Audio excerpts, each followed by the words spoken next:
Hi guys, welcome to the channel. As requested, I'm doing an EQ tutorial.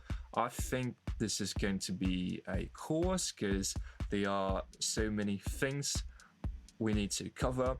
So first of all, I'd like to start with a theory before we start with some practical and real life usage, because there are so many things which are connected, and it's very important, guys, to you to understand those concepts, because it's going to be so much easier to use the EQ when you have that information. So I'd like to start with a picture representing frequency chart for different instruments, and the first one is going to be sub bass.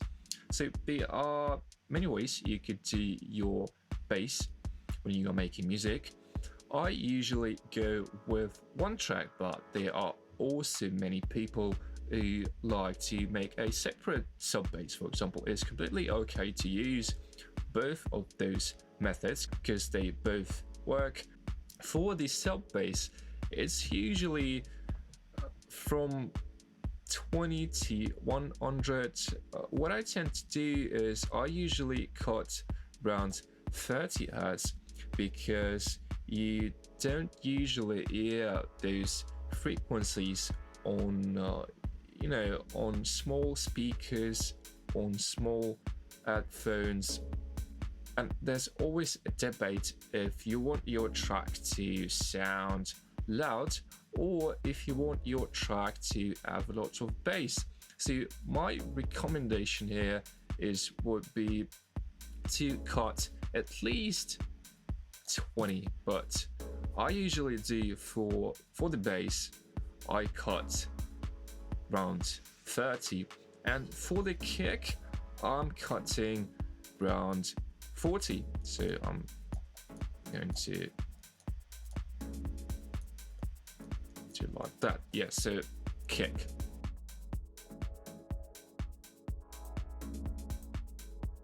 Yeah, let's move to the bass line.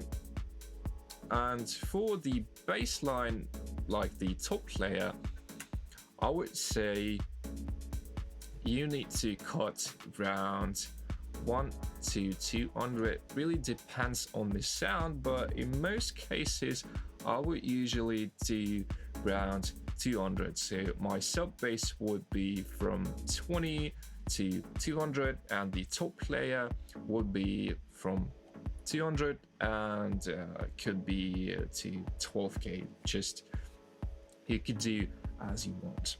And with the top layer, you could always use some delay, some stereo widening, stuff like that.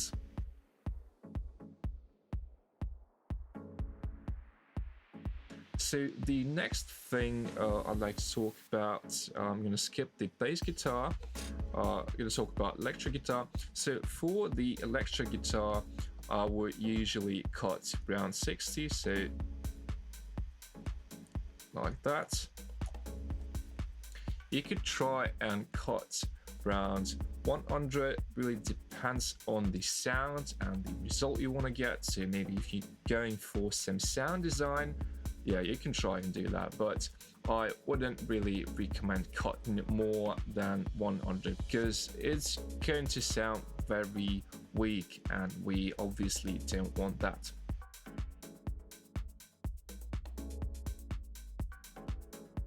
For the piano, it also really depends on the sound you want to get, but I usually do pretty much the same thing with the piano, so around 60 to 100.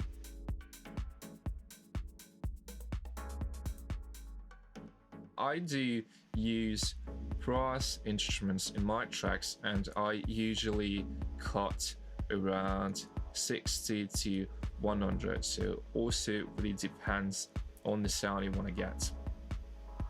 And yeah, I wouldn't recommend cutting more than 100, as well as for the piano and for the guitar. And finally, we have female and male vocal, and as it says on the picture, The low cut for the vocal is usually from 60 to 80 for the male vocal, and a little bit more for the female vocal. Be very careful, especially with the vocals, because if you cut too much, it's going to sound very bad.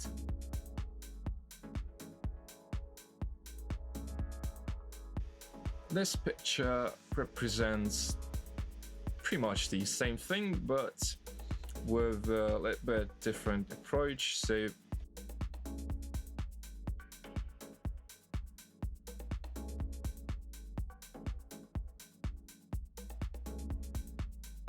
okay, the next part is boom and rumble. I would say it's the hardest frequency spectrum, so from 100 to around 300, something like that. It's where usually most people have most problems. So guys, pay a lot of attention to your low mid, because if you fail the balance, the track is going to sound very bad. So as it says on the picture, it stays for boom and as well for the mud. So I would usually cut a little bit off to 300. I would cut.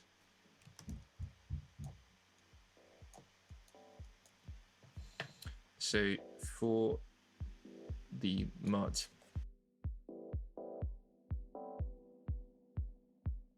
Okay, so the next part is from 250/300 to, let's say, 1K. I would say it's the most important part after the low mid if we are talking about electronic dance music, because it's where the most useful information is. So warmth, thickness, harmonics, and stuff like that. So it should be also very well balanced, but in many cases it's okay to cut, I would say, 1K, because in some instruments it may be the harshness as it says here, so pay attention to that. It's not always necessary to do that, but in some cases it might be so.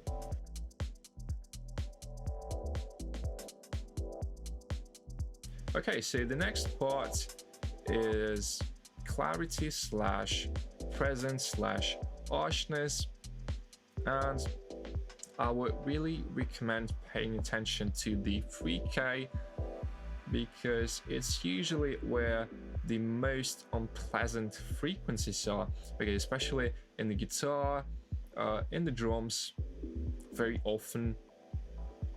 So might be necessary to cut, but at the same point it's where the presence is, so it should be also very well balanced.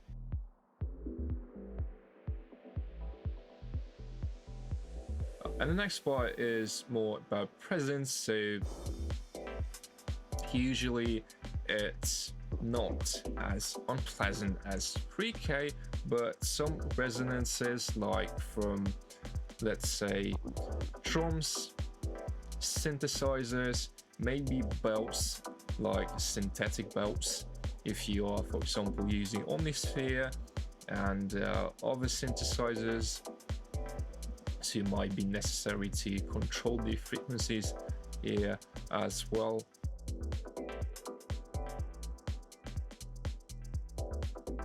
And usually there are not as many problems with the higher frequencies, so yeah, you could in most cases just boost them a little. So let's say from 5 to 10 and up to 20K, it's the, I would say, the most easiest part.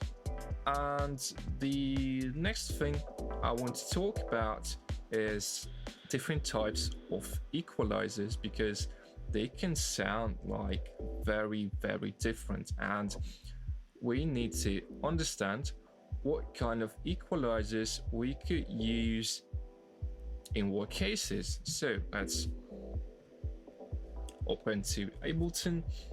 So the first type is a digital EQ, which does not have a character, and it's perfect when you need to cut something from your sound.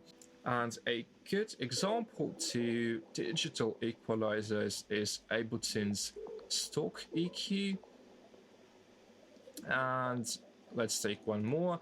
It's FOP Filter Pro Q, which I think is amazing equalizer. Besides the usual mode, it also has a dynamic EQ, which is very useful. I'm going to talk about that in future videos, but for now, let's just focus on the usual ones.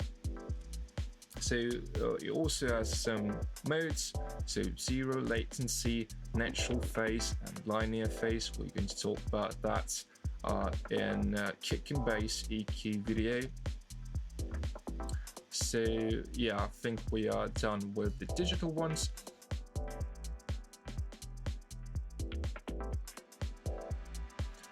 And the next type of equalizer is a vintage emulations like Pultec. So I have a Pultec from Universal Audio. You could use any kind of emulations, it really doesn't matter at all. Just make sure it's a vintage emulation with the character, and those kind of equalizers are perfect when you need to boost some frequencies. It will take some time for you to get used to the frequencies and decide what frequencies you want to boost. So for example, you could boost 200, 300, but you need to be able to decide which frequencies you'd like to boost, because if you boost wrong frequencies, it won't sound good. But the good news with those kind of equalizers that I'm talking about, vintage ones, it's much harder to ruin your sound, because usually, even though you are boosting maybe not the right frequencies, it's going to sound good anyway, because it has that nice character.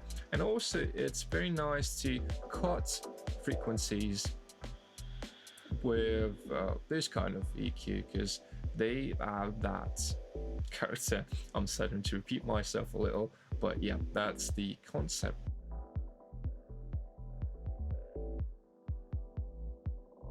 Okay, so we are pretty much done with the theory. That's all I wanted to talk about today.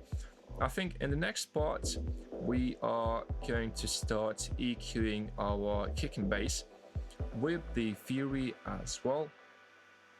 And as always, thanks for watching. I hope you liked the video, guys.